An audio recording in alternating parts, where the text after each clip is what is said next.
What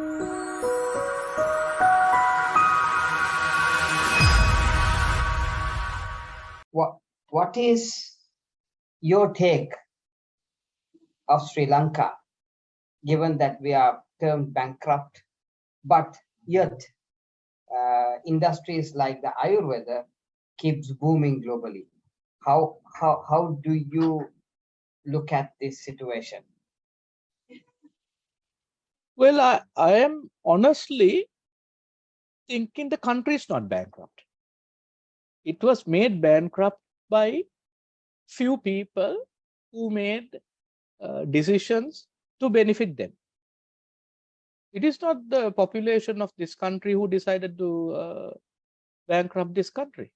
If you look at today's newspaper, few people decided to order coal tender, which is $90 more than what is the best price given, and 6 million tons of coal imported with $90 more. So is the population of this country responsible for that? Not really. This country cannot be made bankrupt. If yes, it is the actions of a few to benefit a few made this country to the outside world bankrupt. This country is a rich nation. This country has not a single day will ever go bankrupt. We have rich heritage. We have people with good values. We have people with ways of living in most difficult times. We've survived a 30-year war. So to me, we have the biggest problem I see is we have too many positives. We have too many industries. We have too many good things that are working for us. If we had only one or two things, we would have focused only on those two and battered on it. This is an island nation. We still import fish. I mean, it's shocking. I mean, we have so many things. We make the best tea, but still 70-80% of the tea is sent packeted or bulk. I mean, we have, I'm not in those businesses, but I see too many good things. So I would say Sri Lanka has a lot of intelligent people. About 0.001% of dumb, self-serving, selfish people who run the country. That 0.001% has ruined this country. So now we must make sure that those people who made those decisions and for the future should never be in those positions.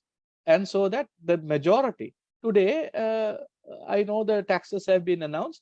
Is that because of the activities of you and I? Nothing. We have nothing to do with it. It is those people who have robbed us broad daylight, even during these difficult months. We say that since March or April, we are going through these difficult times. Even during that time, people have made commissions. I mean, so this is, I don't know whether there is any hell that would accept these people.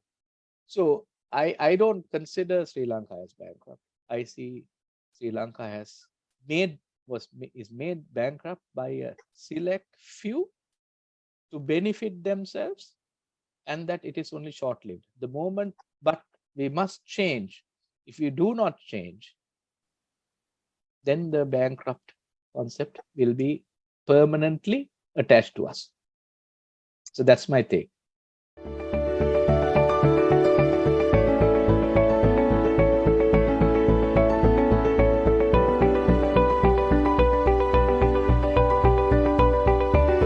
Okay, so good afternoon and a warm welcome to another session in our series of MBA Diaries, where we will be meeting an expert to expand our knowledge and, of course, the experience sharing as well. So as Asia Pacific Institute of Information Technology, known as APIT Sri Lanka, we are honored to be hosting this session today as well with another veteran in the global corporate world, especially in a time where we are talking about many discussions relating to challenges nationally as well as internationally as well.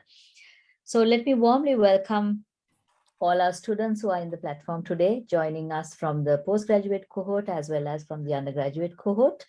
And of course, all the other students who are joining us globally from our partner universities, along with the staff members. And of course, foreign delegates and diplomats who are joining us from different parts of the world as well. with that, let me also welcome all the other distinguished guests who are in the platform as well. So to start off with, let me now invite our chairman of APIT Sri Lanka, Mr. Bandula Igodage, to start off with the expressions of welcoming. Chairman, over to you. Thank you.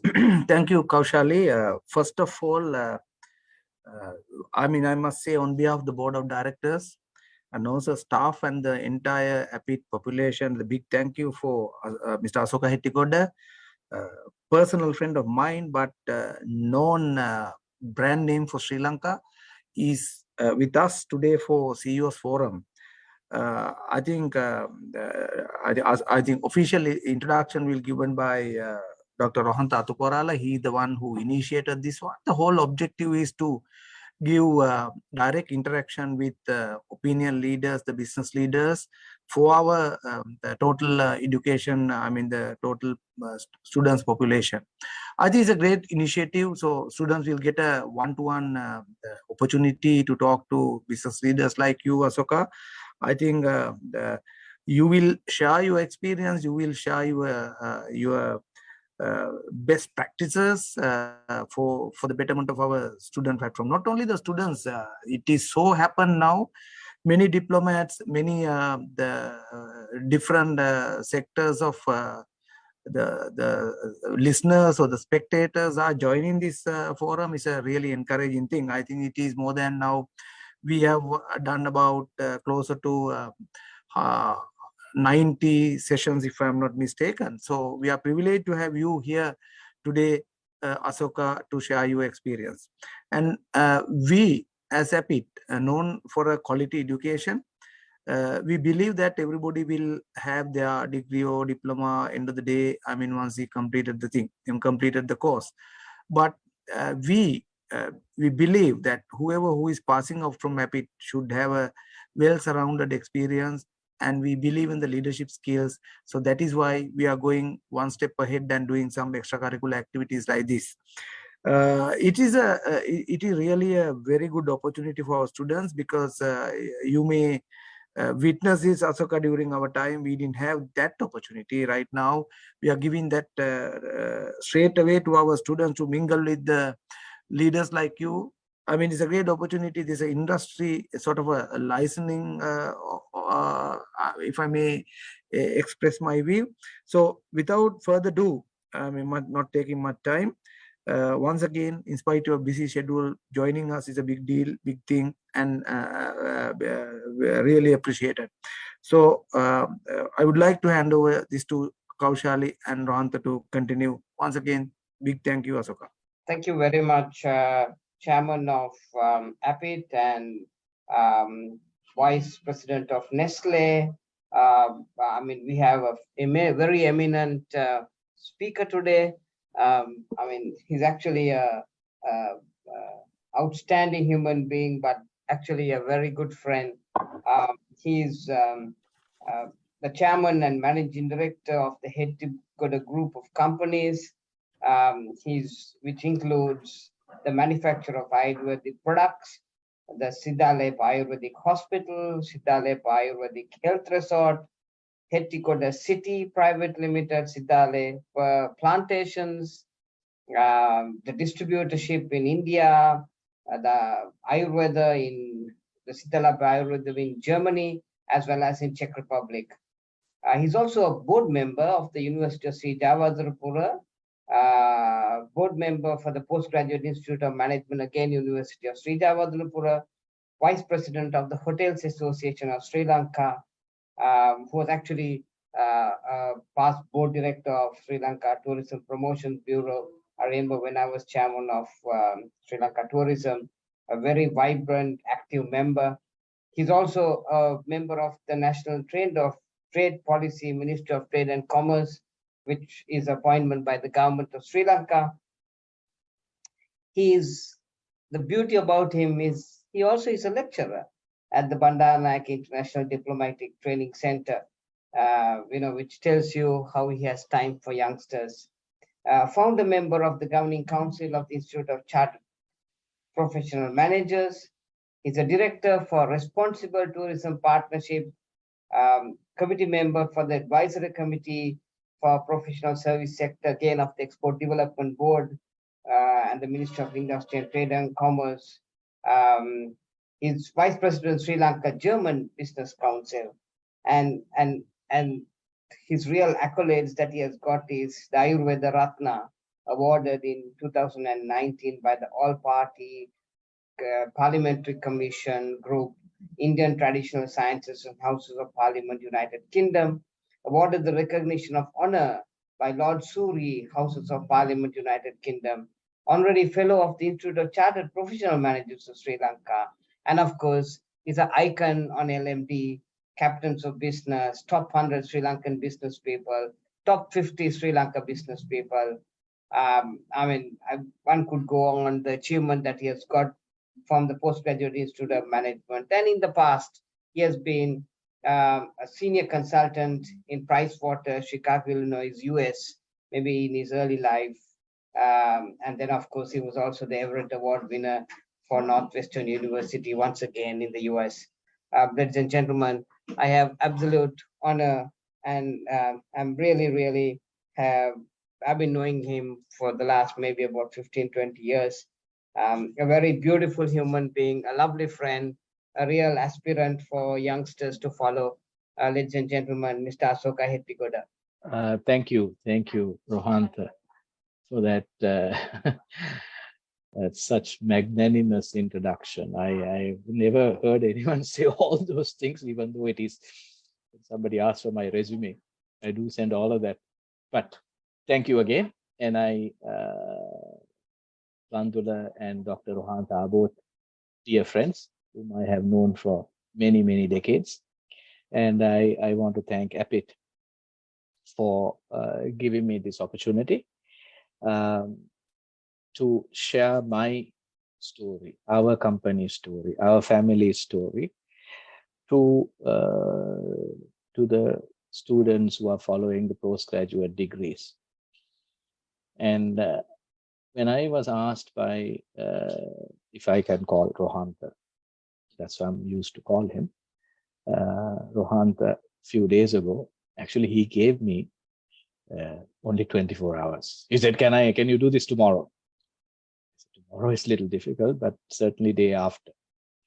So I sort of jotted down some thoughts of exactly what I would say in 30 minutes. And he gave me the topic only yesterday, but of course it is part of my blood. He said, driving an Ayurvedic business. So I have sort of broken down this topic into, let's say, 5 areas. I will say a few words about our family history, then say a few words about Ayurveda, Elaveda, our country's heritage. Where is this all coming from? Then I will say a few words about the current industry, trends, what's happening. And then few things about threats, what's creating difficulties in running a business, in specifically Ayurvedic business, and the future. So those are the 5 areas that I would focus on, and I'm hopeful that I can do this in 30 minutes. Okay. Good afternoon to everyone. My grandfather, a 4th generation Ayurvedic physician from Imaduwa, Gaul Matara district, first produced Siddhalepa balm in 1934. His family has been Ayurvedic or Veda Mahaturu for the last 200 years. My grandfather was a 4th generation Ayurvedic doctor. He had his clinic. His father had his clinic. His grandfather had his clinic. His great-grandfather had a clinic. And they were Veda Mahatyas. Not necessarily called Ayurvedic doctors, but Veda Mahatyas. So Siddhalepa was the first commercial Ayurvedic product of Sri Lanka. Prior to that, where the Mahatyas sold their medicines in their clinics, but it was never sold outside. So this is 1934, a product was registered under the British law. Now, unfortunately, it did not last for that long. British said, sorry, you cannot sell this, because British realized that this is a good product and that was a threat to the pharmaceutical products that was already in the market. So my grandfather, fluent in English and French, traveled to Switzerland and found out that the Swiss pharmacy had an arrangement with the British colony.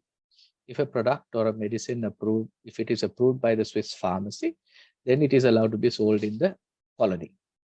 So Siddhalepa Balm's first approval is from Switzerland. So my grandfather went there, did trials, and obtained license.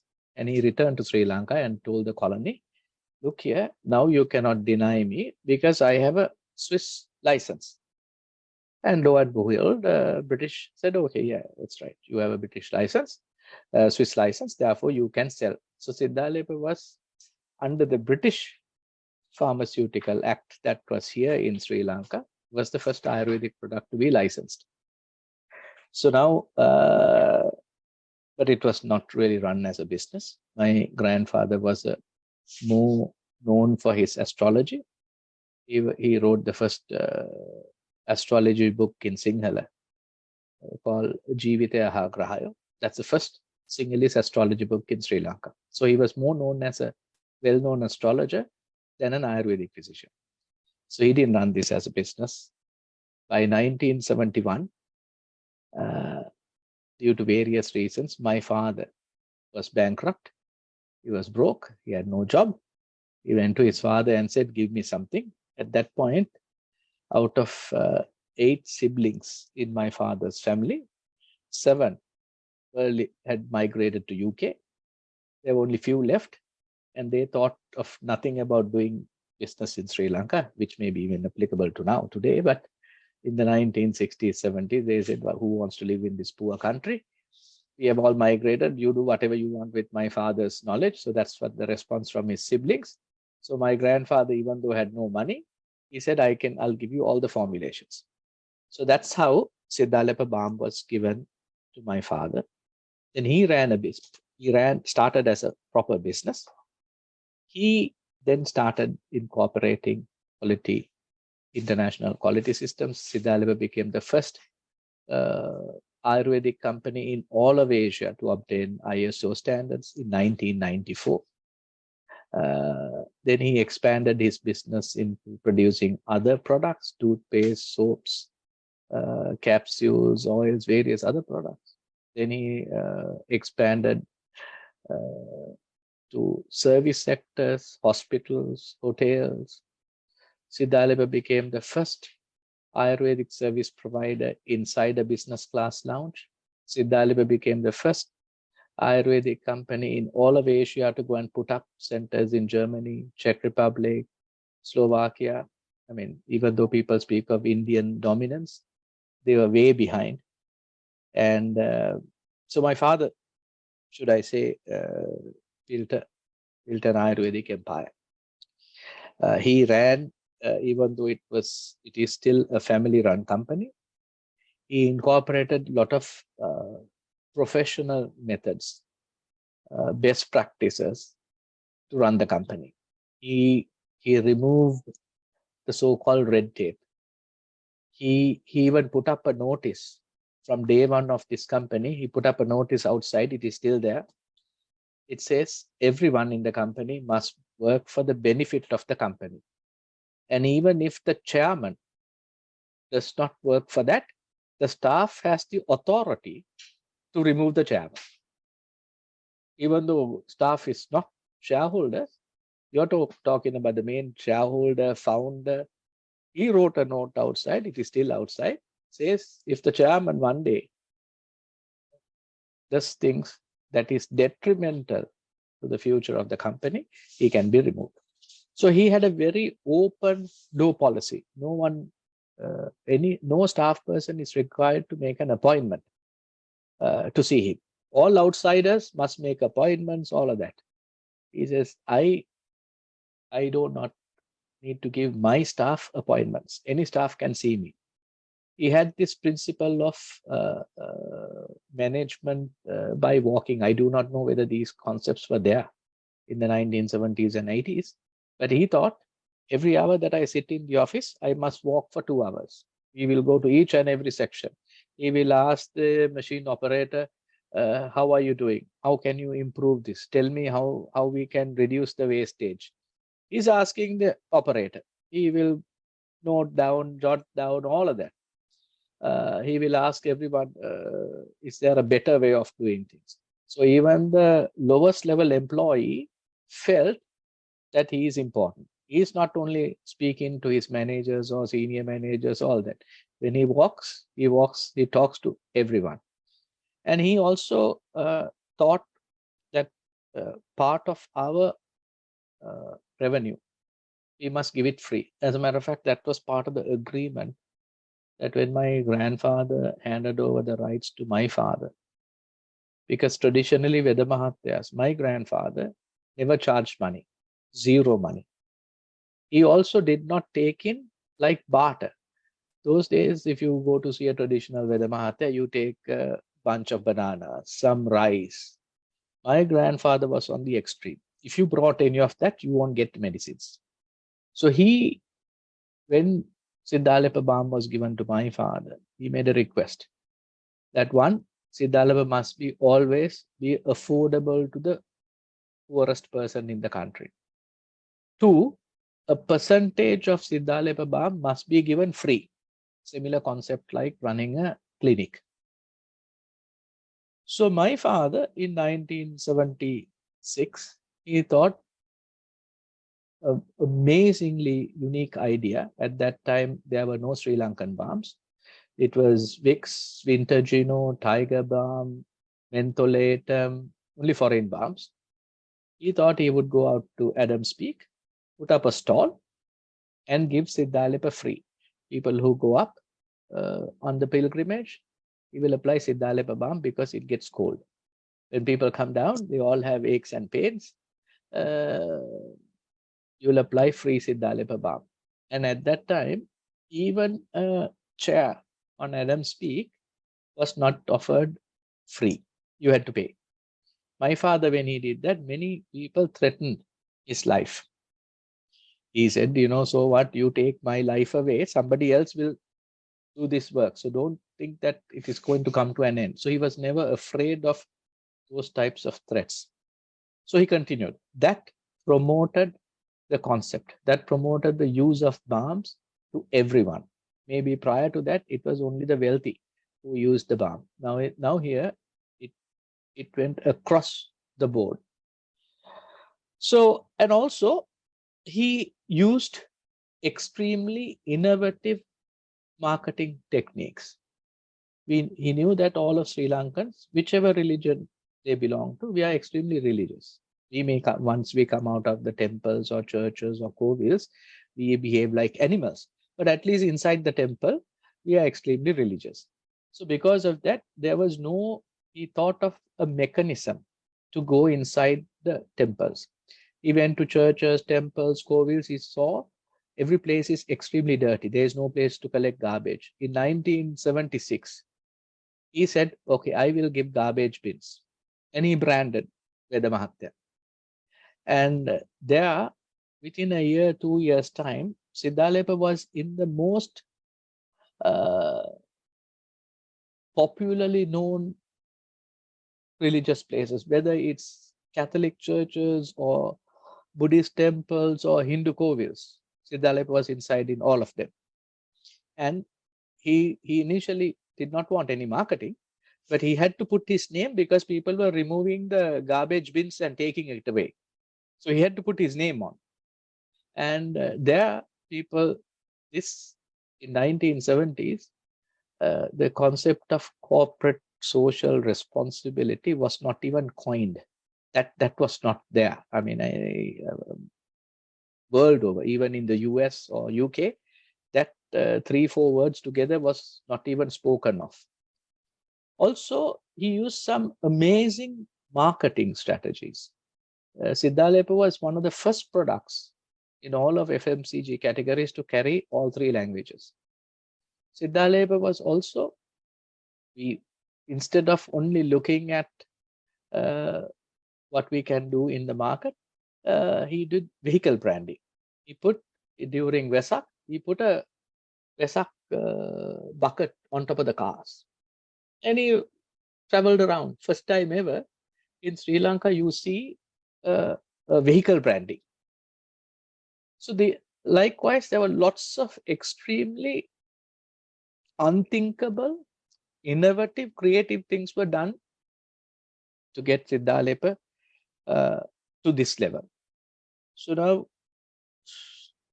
I assume the Sri Lankan audience who are listening to this, they're at least using at least one of our products. And I think, so I do not need to speak about what has happened in the last 15, 20 years.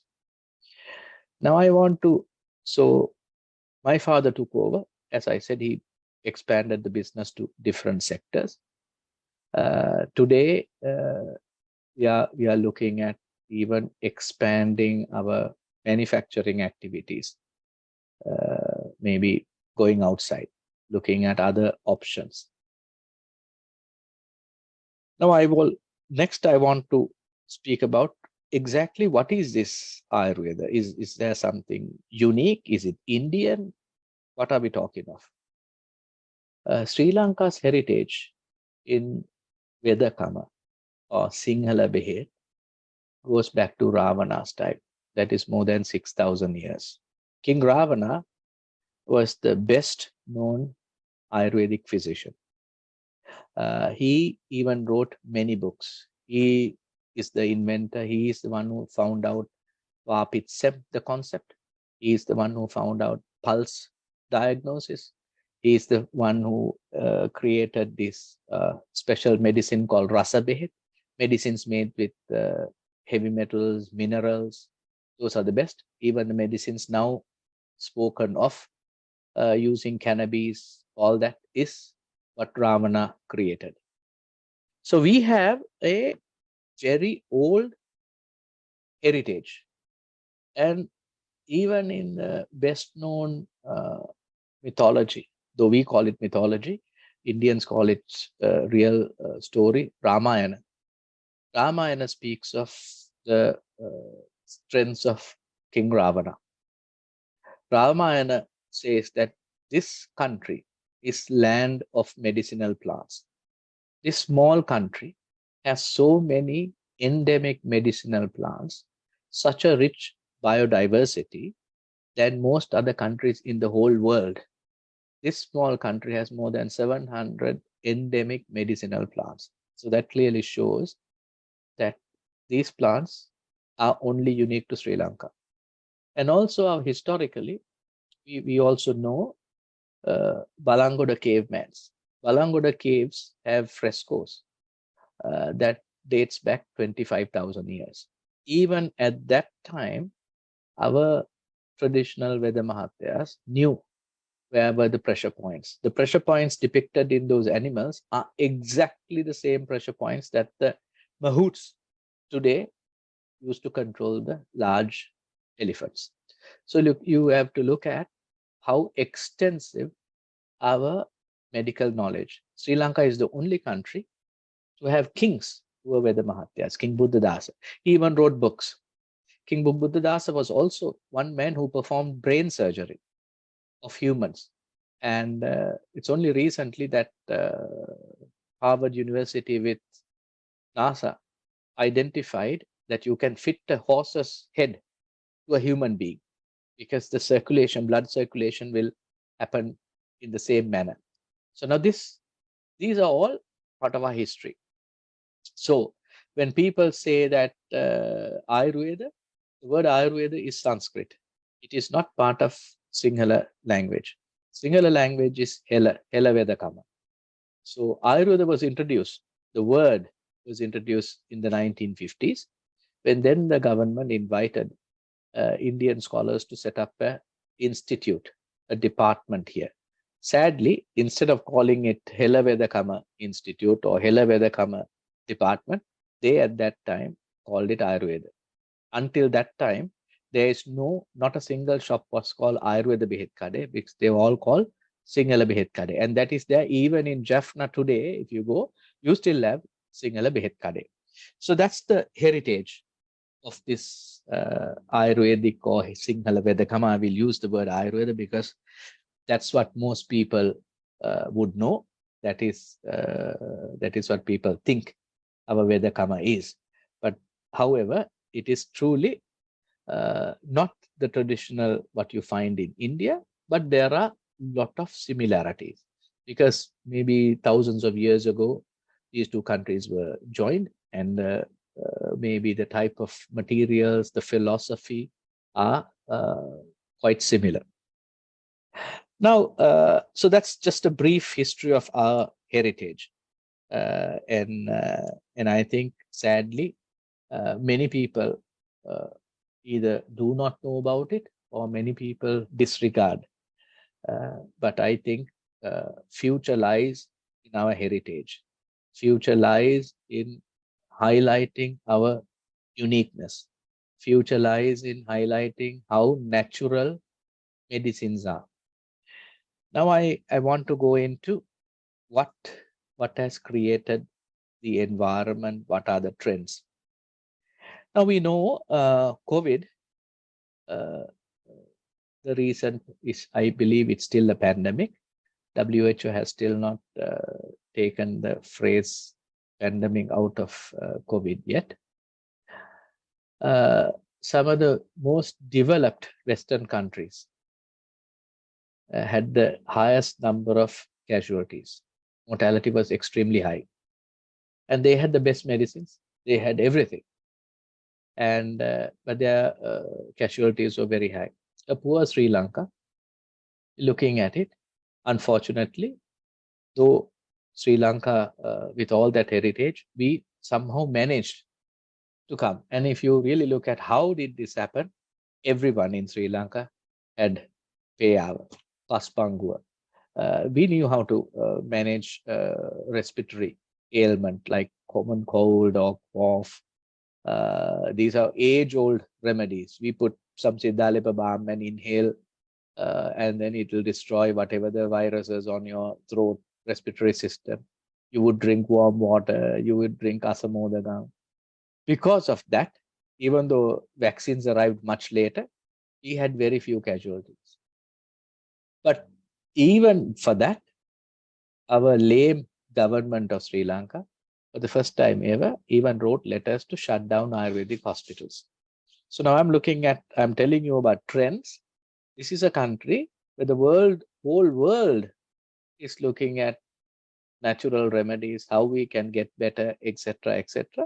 Our very intelligent government of Sri Lanka send letters to all Ayurvedic doctors, Ayurvedic hospitals, do not practice. It will not help COVID. This is partly because of the corruption, because of our ways of looking at putting down anything that is local. And but truly, that is what saved. The people who even signed these documents, our company was sending Ayurvedic medicines to them. Now that's the reality. People who sign these documents to suspend practices of Ayurvedic hospital, they were saving their lives because of the medicines that we have sent. Because there was no medicine at that point. So vaccines came much later. Even vaccinated, even today we know you can still get COVID. So, but world over, they realized that Western medicines cannot be the savior. So they are, even though for many years, people were looking at natural remedies, organic products, etc., etc. COVID gave the real final decision that Western medicines cannot be used for any new pandemic, any new ailment. Because if you know that now only people are saying normally a vaccine takes 5 to 10 years to develop. This was developed in 1 year, and these are all repercussions, etc., etc.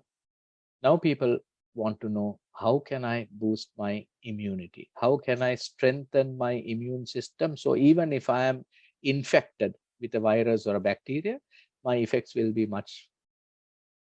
very much less. So these are the concepts the intelligent countries are looking at. And that is creating a huge opportunity for the so-called Ayurvedic sector, because people know it's a credible science. It is not something that had come out of a year ago or 2 years ago.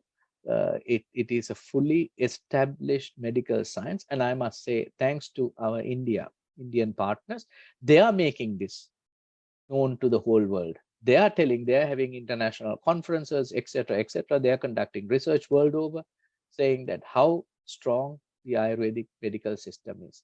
So we are on the receiving end. We are benefiting from that. There is a world market created. I recall about 15, 20 years ago, when I was asked to make a speech on future of Ayurveda. At that time, Sri Lanka's best multinational companies, they did not touch a single Ayurvedic or herbal ingredient in their FMCGs. Not a single. They laughed at me. So this was about 20 years ago.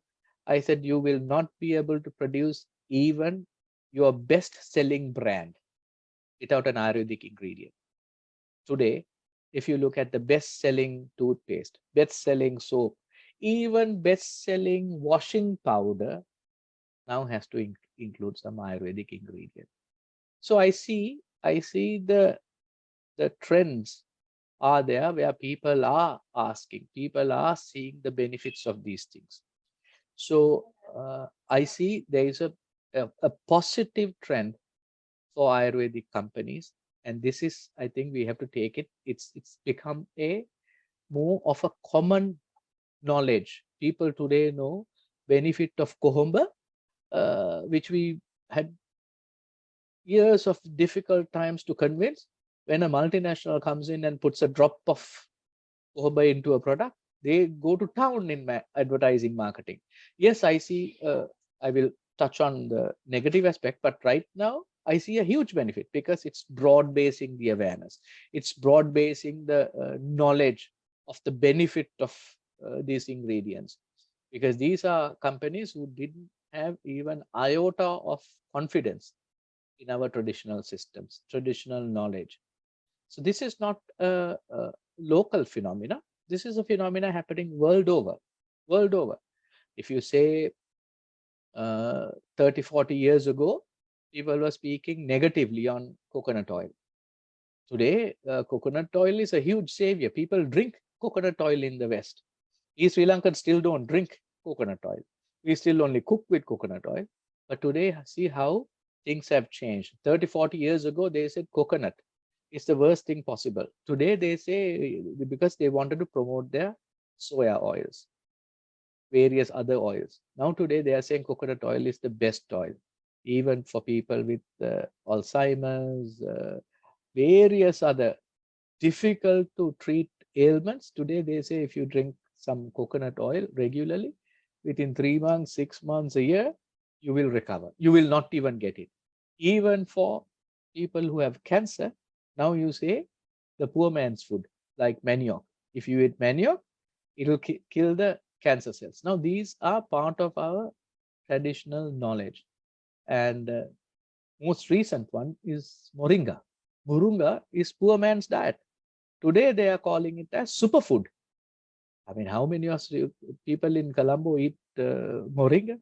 I mean, only if you have some Jaffna food with thosai and sambar, that's where you have moringa. So here, we have ourselves to blame. We are the ones who have not given the due place for our own knowledge, own heritage. Now, let me, I have few more minutes. I want to speak on two other areas. One is competition. And I mentioned competition in the good side in my previous few minutes. I said, but because of the awareness created by the larger multinationals, other companies, Now everyone knows what is Kohomba, what is sandalwood. Everyone knows, which is good. But the sad part is today there are no standards to control the usage of these phrases. Whether a company uses a drop, whether a company uses the Kohomba flavor, fragrance, Sri Lanka does not have laws to control it. Whereas India, they have laws.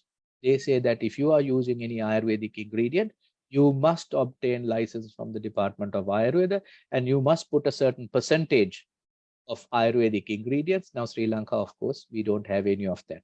So even any Tom, Dick and Harry can say, I make a chemical product and I add a drop of Ayurvedic ingredient. Now it's Ayurvedic. Because of lack of standards and regulations, we have allowed a certain companies, large companies, multinational companies, to destroy our own heritage. Whilst they're creating awareness, but they're also destroying our heritage.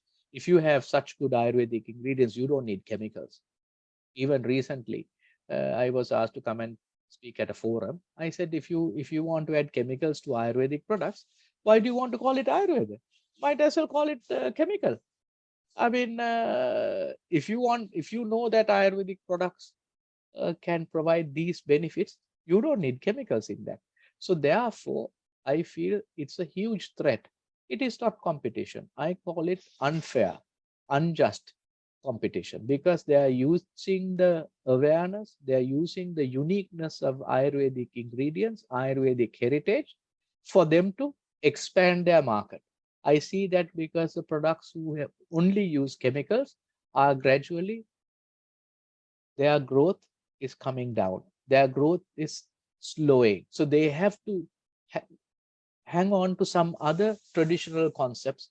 And in most other countries, there are rules, there are guidelines. Unfortunately, in Sri Lanka, even though we are an independent Sri Lanka, we are still extremely biased to the West.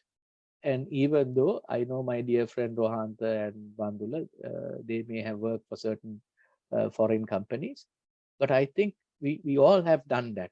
But we must maintain our identity. If this country is to go forward, we must look at what is best available in Sri Lanka and take that forward. We should not allow anybody else to come and exploit. We were exploited during the colonial periods, and we are still talking about it. We have not taken any action against to say, look, yes, enough is enough. So I think biggest threat to this industry is that we are allowing people to destroy our heritage. Second threat is that government of Sri Lanka, due to the lack of commissions, due to the lack of, now the whole of Sri Lanka knows why we are in this plight, because of corruption, wrong decisions. Now, if you are making Ayurvedic products, there are no commissions. You don't have to give anyone commissions to import medicine. You don't have to do anything else. So Ayurveda is never promoted. In the Sri Lanka's government's health budget, only less than 3% is allocated for Ayurvedic medicines. Now, developed countries like South Korea, which is a developed country, they allocate more than 40% of their budget for traditional Korean medicines. So now this is the future. Even Germany today are spending more money on alternative medicines, that is homeopathy, Chinese medicines, Ayurvedic. They are annually, they are spending more money on. These are the most developed countries in the world. So I think we need to reverse that in Sri Lanka. We need to gradually start saying, okay, we are spending more money. We are giving more recognition to Ayurveda. We need to do more research. So that's the area that I think is lacking, and that we need to improve. Lastly, I want to say a few words on the future. I mean, when you are looking at the whole world's economy shifting towards Asia, whole world is now having majority in most developed countries having elderly people. They have had the best of Western medicines, and they know that it has not helped them. So if you look at the first concept, the whole economic power center is now shifting to Asia. Asia is the starting point of all these traditional medicines, whether it's Indian or Chinese. So I see the future for these two areas are going to be tremendous, because people in these areas, forget Sri Lanka, other countries, they already know the benefits of their traditional medicines. So I think we will have a tremendous market in that. Also, I mentioned about the aging population of the developed countries. Now they have at best of Western medicine. Now they know that it has not got to what they expected. Now there is tremendous opportunity for people who already have money, retired. They are the ones who made money. They are the baby boomers. The future for natural remedies in the developed countries is tremendous. So these are two areas that I think there is tremendous opportunity for the future. Now, my dear friend Dr. Rohanta and I both served in tourism. I want to say that the future for Ayurvedic tourism in the country is shockingly underutilized. If we position ourselves as a unique Ayurveda destination, we position that we have our own medicines, we have our own doctors, we have our own fruits, vegetables, we have superb hospitality. I know a dear friend of mine has recently started a campaign of Sri Lankan Smile. We are unique. We are extremely friendly people. It is an unbeatable combination. If you bet on this wicket, you will have tourists coming year round. You will have tourists coming not only to the beach, anywhere, because Ayurveda can be done anywhere. And here, people are coming not for 1 day, 2 days, they're coming for 14 days, 21 days. So this is the future that I think that the Ayurvedic business have, an Ayurvedic business of Sri Lanka. So thank you once again. I think I've spoken for about 32 minutes. Thank you once again for giving me this opportunity. And I am ready to answer any questions if you have. Thank you. Thank you very much, Asoka. It was really enlightening to see a very different kind of a presentation, targeting all the rich heritage of Sri Lanka, and of course, how the heritage is linked to the brand Siddha Lepa, and then of course, how well it was delivered with articulates the way in which you are giving leadership to the company. A whole heap of questions are coming. I'm going to take one by one. It's an MBA student in strategic management, a lady called Vinuri. She's saying,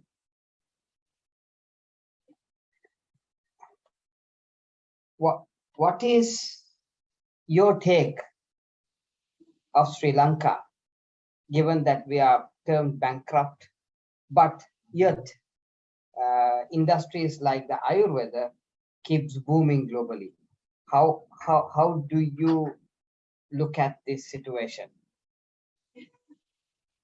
Well, I am honestly thinking the country is not bankrupt.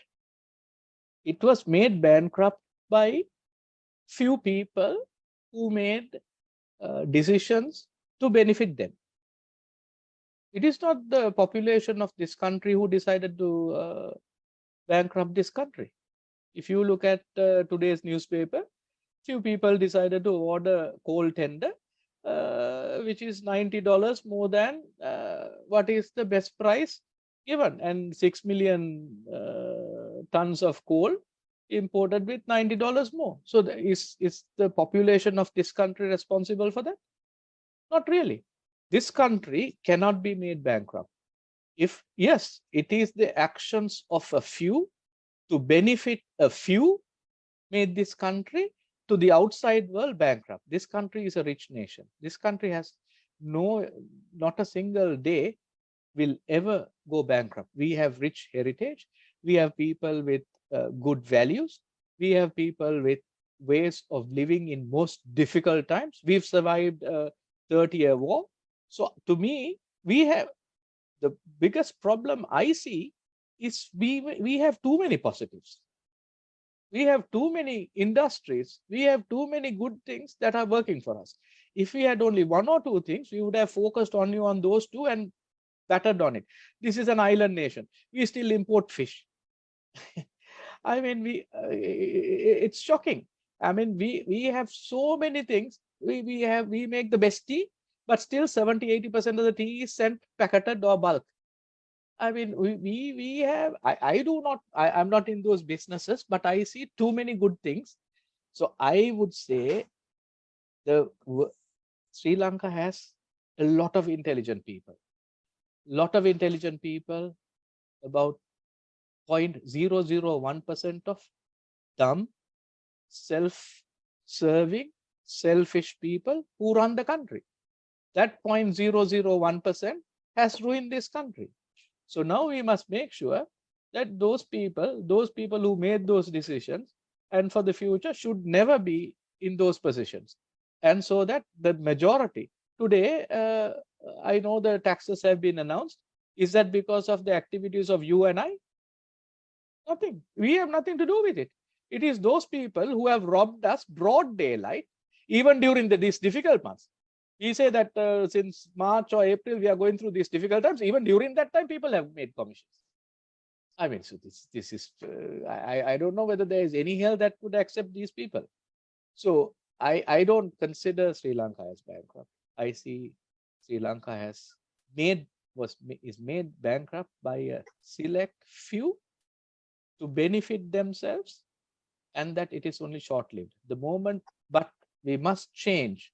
If we do not change, then the bankrupt concept will be permanently attached to us. So that's my take. Lovely, lovely. Thank you so much, Asoka. It was brilliant. Very good analogy. How the macro uncertainties and how it has been managed against how you look at it. A question is coming from Ashani. She's a IT on the MBA program, IT background, and she's saying, after working for such top global consultancy organizations, what made you come to drive Ayurvedic business?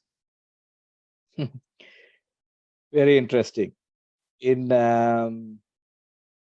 1995,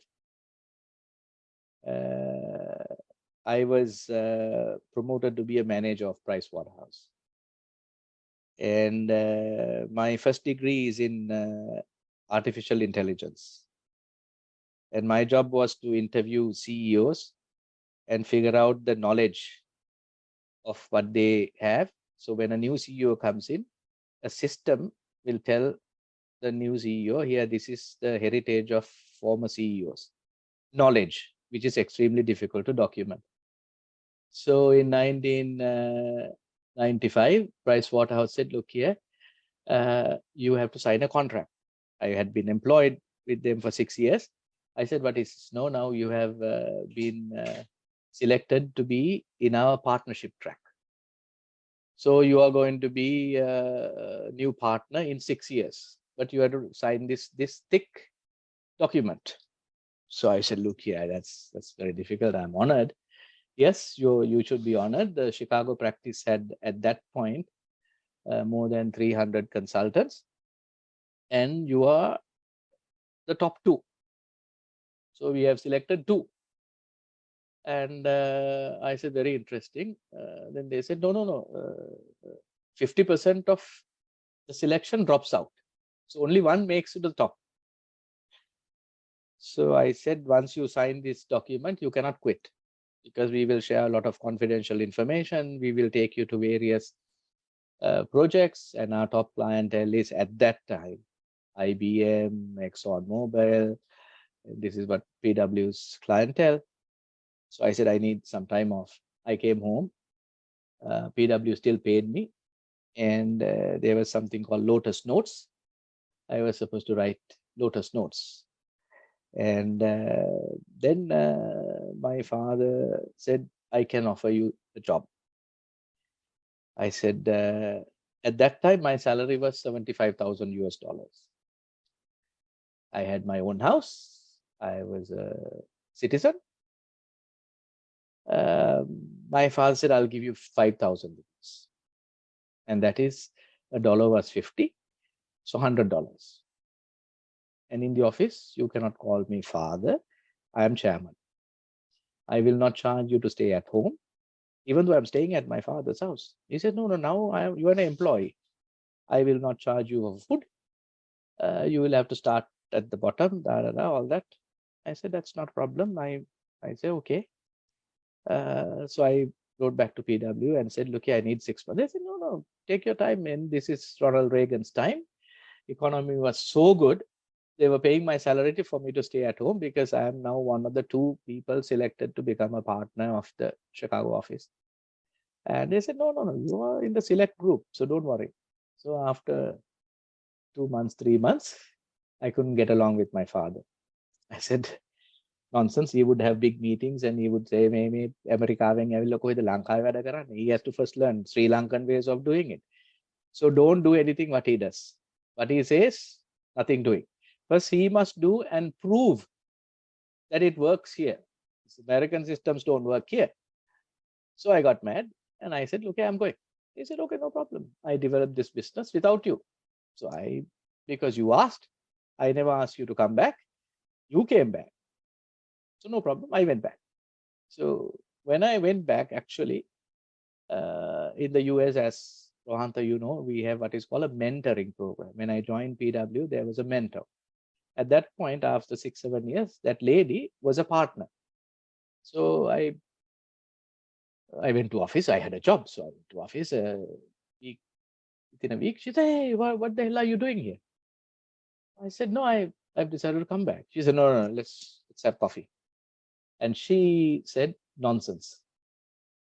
Being a partner, you're going to be 1 out of 1,000 partners of Pricewaterhouse. So you will be still carrying the bag of a senior partner. You will not make presentations. It'll take some time. Your father's company, it can be very small, but you will make very soon some very important decisions. You can also share your knowledge. Now, her job was to keep me at PW because they have actually sponsored for my visa, all that. So after listening to her, I said, okay, then I will quit. So when I called my father, he said, terms and conditions have not changed. They are the same. So I said, okay, no problem. So I took a decision during the thick of war of Sri Lanka. I took a decision to come back. And I thought, okay, I will work on this. And few years later, I also took a decision to give up my foreign citizenship. At that time, I was the first Sri Lankan in that period to ever give up a US nationality. So I'm talking in the thick of war. So I thought I will come here. I will learn from my father. I will see what I can contribute. So that's why I thought I would come back. And I have no regrets. Of course, only regret is when you try to get a visa to travel abroad. Now you have to beg and plead even to go to India. Had I had my citizenship, I would not have to be bothered. Even still, it's not a regret, but it's a small drawback. So that's why I think I came back. And I'm extremely happy that I have learned quite a bit. And I'm extremely happy that I have helped my father to expand, take the business out of Sri Lanka. There's Ranil, again, on the MBA program of Staffordshire University, saying, Mr. Hettigoda, how do you manage your time to move around 7-8 organizations under your umbrella? And because of the crazy environment we live and so many changes that happen on a daily basis, which you need to continuously change on a daily basis, how do you manage yourself? Well, it's actually extremely challenging, but I have few simple steps which I actually learned from my father. He said, you should not leave any work for tomorrow. You have to try to figure out whatever you can, and that means not working till midnight. He said, if you're working till midnight, obviously you are unable to manage your time. Even in this office, when I work till 6:30, my father's house is right next door. He will tell my mother to call me and say, doesn't he have a family? You think that he can ignore his family and work here? Because if when he goes home, his family problems will overtake his company problems. So tomorrow when he comes to office, he will not have a clear brain to work here. So tell him to go home now. If he is unable to manage his office work, he should find another job. So that was the advice that my father used to give. So I, as a practice, what I do is, in any job, you have a lot of clutter. I first take 5-10 minutes to remove all the clutter. Any responsibilities that I have, I first remove the clutter. My experience is 90% is clutter, unwanted. Can I have another security officer? Can I do this? Clutter. I don't spend time. That clutter is not my job. I take it out.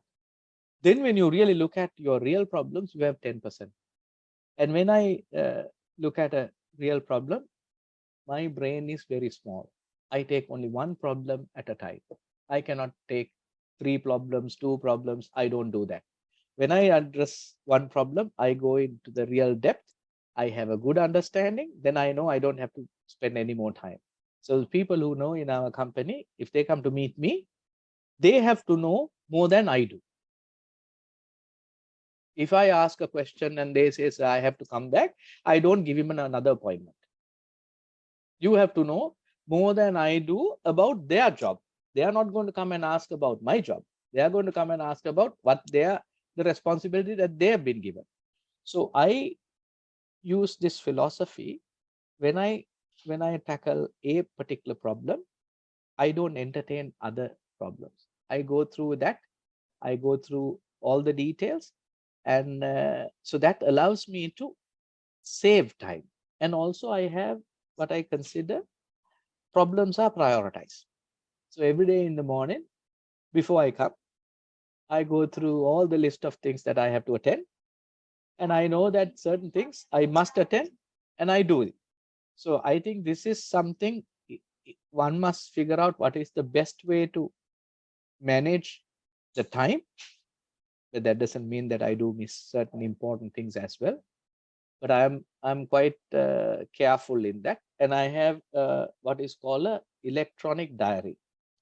My diary is not only shared by my secretary, it's with the whole company. Any company staff can check my diary so that they can make appointments. So I have made my diary public. So they know that, okay, Fridays I do that. Even for this event, it's all known. I block an hour or hour and a half. So that allows not only myself, others to plan. So they don't just bring me stuff which I am unable to attend to. So that also, I must say one last thing. The problems are part of the solution. So every problem I consider as a blessing, because that's one way that I cannot go wrong. So if when some people come and say, so this happened, okay, very good. So now you make sure that it won't happen again. So every problem, that came from my father. He applied 13 times to obtain approval for Siddhalepa Balm in 1972. Every time he learned something and said, okay, now next time I will not make that mistake. So the people who came to give approval were British members of the drug formula committee. There was only one Sri Lankan, Professor Bibile. So they would come and ask my father to set up a laboratory similar to that of Glaxo. So, my father has never been to Glaxo laboratory. So after the 12th time, he had actually set up a laboratory like Glaxo. Because after the first time they have told him something wrong, he'll fix that. Second time they fix something. Third time, 10th time, 11th time. 13th time, they couldn't find anything wrong because he had put up a borrowed utensils, borrowed things, borrowed that, did not own anything. Even the property was on rent. He set up a laboratory similar to that of So Glaxo. So I think every problem I consider it as a blessing. So I think it's a blessing, so that you will not. I mean, certainly, world famous people have already done that. Edison, when somebody said you made this bulb and you have still not made the bulb. You have failed 20,000 times. He said, I now know how it can go wrong 20,000 ways. I mean, so this is something that practically I know. So I'm not worried when I make a mistake or when our staff makes a mistake. I'm confident that I will never make that mistake again. And I know how many ways it can go wrong now. So these are all ways how you can manage your time without getting frustrated. If you are positive on that, we can have there always a solution to any problem. So that's my take on that, Rohantha. There's one last question, sir. I know you've taken an hour. Sincerely appreciate. It's coming from Chamindri. She works in the hospitality sector, and she's saying, Mr. Hettigoda, we have heard so many people talk on different forums, but your simplicity is amazing. What is, I mean, we are right now studying for our masters, uh, expecting to move up the corporate ladder. What is your humble recommendation to us who is looking at a future Sri Lanka? Well, I am a person who is quite open about young people's future. With today's environment, technology, I don't think we should look at a future in certain geographic boundaries. Because today, there are no geographical boundaries. So if you are looking at a future, I am going to be in this geographic area, I think you should change that. You should look at in your field. This is my field. Where I work, to whom I work is irrelevant. Because today, you don't know. You can work for the top technology company sitting at home. You can work for a top research company doing your research elsewhere. So I think you should, I think there is a bright future for all Sri Lankans. I'm not talking of these people who depend on contracts and people who depend on commissions and people who depend on somebody's letters to get a job. If you are confident about what you have studied, if you are confident about your skills, if you are ready to give a real commitment and determination is a must. After 3 years of working at Pricewaterhouse, my number of hours per week was not 40 hours. It was ranging from 60 to 70 hours. And there is no overtime in the US. So one night I'm coming home, I'm driving home, I call my father. I said, I'm fed up of this job, all that. I'm working 60 to 70 hours. You know what he told me? If you quit, I will not give you a job. Because you must have you must be grateful. You must be honored that those people gave you a job. So if you quit any time less than 5 years of serving that company, and don't tell me that you're working 60 hours. I thought they're asking you to wait for 80 hours. You are only 22. What do you have to do? Work 20 hours. Who cares? This is the time you need to work and show what you can contribute to the company. So don't tell me you are working 60 hours and all that you want to quit. You quit, I won't give you a job. And don't come to Sri Lanka. No Sri Lankan company should give you a job, because I will be the first man to call and say, this boy cannot work. He is only working 60 hours. He should be working 20 hours. So if you are ready to put in real time, if you are ready to start at zero. My father used a phrase saying that a lot of people say, I want to start here and here. No, he used the phrase start from zero. Don't be ashamed that you're starting from zero. Start from zero. So if somebody says, I cannot give you a salary, but come and work in this company, show your skills, take that opportunity. Show what you can do. And that has nothing to do with the salary. My daughter has just recently been employed at a large multinational company. I told her that if you do not put your effort, your commitment, first one to be fired because you are just recruited will be you. How can you avoid that? Show your importance to the company. Show in the short period that you have worked what you have contributed. Show if they keep you for the next year or 2 years, what you can do. Then your chances of being fired is going to be diminished. Otherwise, the person who's just hired 2-3 months ago can be fired overnight. As you know, Rohanta, it is only a pink slip. Thank you for being with us. Please collect your stuff. Thank you. So I think youth, the students who are following your MBA program are extremely talented. But you must make talent is not on paper. Skill is not on paper. You must go wherever you are, whether it's a small company, large company, multinational, it doesn't matter. You must show your value to the company. And that you can only do if you put a real commitment. You cannot only come to office and see what do I have to do at work. No, it's a 24-hour job. It's a 24-hour job. As a matter of fact, I want to tell you, when I first joined PW, young guy, 22 years of age, I went to office. No one told me the work starts at 9 and finishes at 4:35. I used to walk in around 9, and about 3:34, the guy said, hey, let's go to the pub. I will go to the pub. So 2 days later, the managing partner of the Chicago office, a gentleman named Rich McKnight, called me to office and said, Asoka, welcome to PW. So I called him sir. No, there is no sir in this business. I am Rich, you are Asoka. Simple.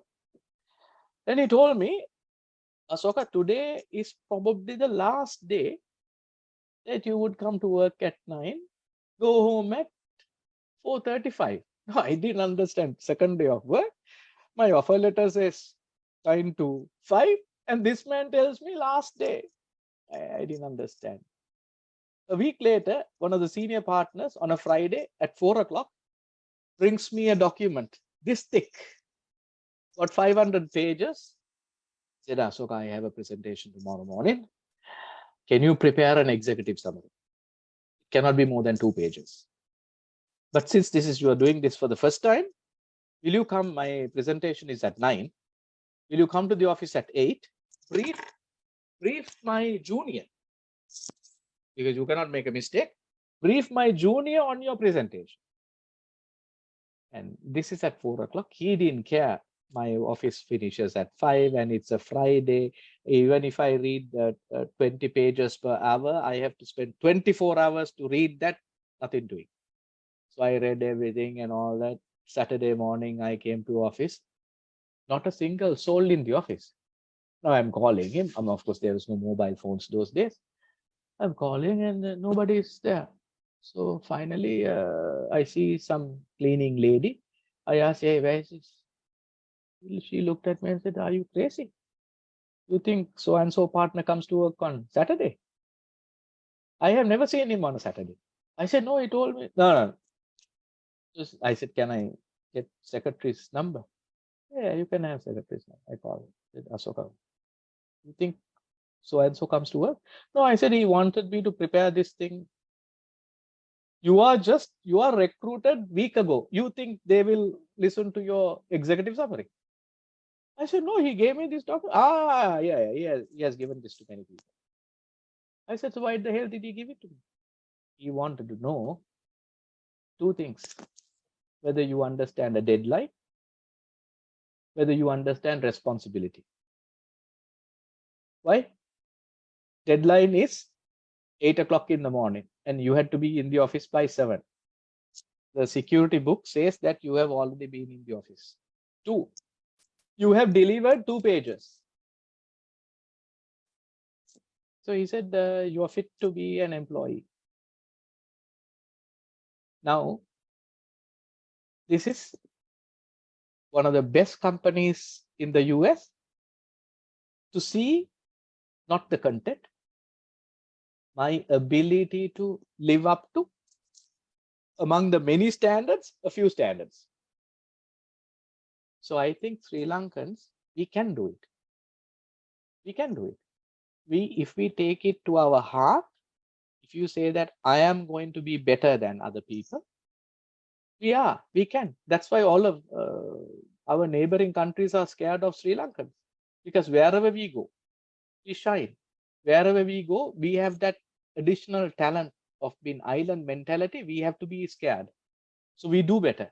So I think my advice is, yes, you have a great future. That future should not be limited to a geographic location. It should not also be limited to a particular field. You must think of the future. You must think of what you can offer. If you are ready, there are plethora of opportunities, and you must keep your eyes open and should not restrict yourself for Sri Lanka. And I know it's not something that I should be saying that Sri Lankans to leave Sri Lanka, but I think I'm happy if a Sri Lankan can leave, get a better employment elsewhere. Someday, I think those people will come and reinvest in Sri Lanka. They might get bigger investments to Sri Lanka. Today, we have Sri Lankans who are CEOs of top companies. Maybe they can convince other investors to come here. They are the best supporters of the country. So I think I am not being short-sighted. I am looking at the future. Children must reach their true potential, and that they should go wherever it takes for the best opportunities what they get. Thank you very much, Asoka. It's been an absolute fantastic piece of advice. I mean, I think it's one of the best orations that I have heard in the recent past. Honest to my heart when I say it. Thank you very much. I really appreciate, and I mean, it's good. It's really fantastic. Thank you so much. I wish. Thank you. I wish you speak like this more. I've been knowing you for the last so long from Export Development Board days, but I hear you so seldom. But today was like fantastic. Thank you so much, Ruth. Over to you. Thank you. Good evening, Mr. Asok, and thank you so much for joining in on our platform. It is truly an honor and a privilege to have you with us, given your very broad and professional profile. You must be a very busy person, and to have made time for our students, it's truly a humbling feeling.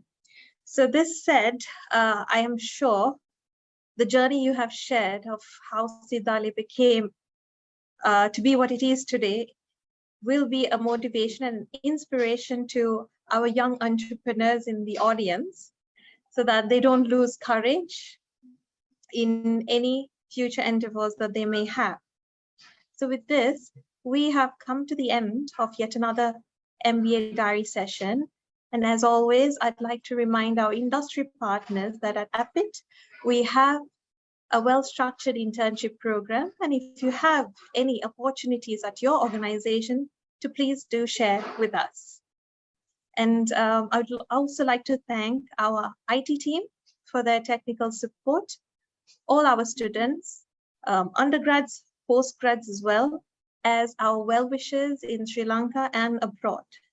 So with this, I'd like to thank and bid everybody a good day, good afternoon, and a lovely evening. Till next time.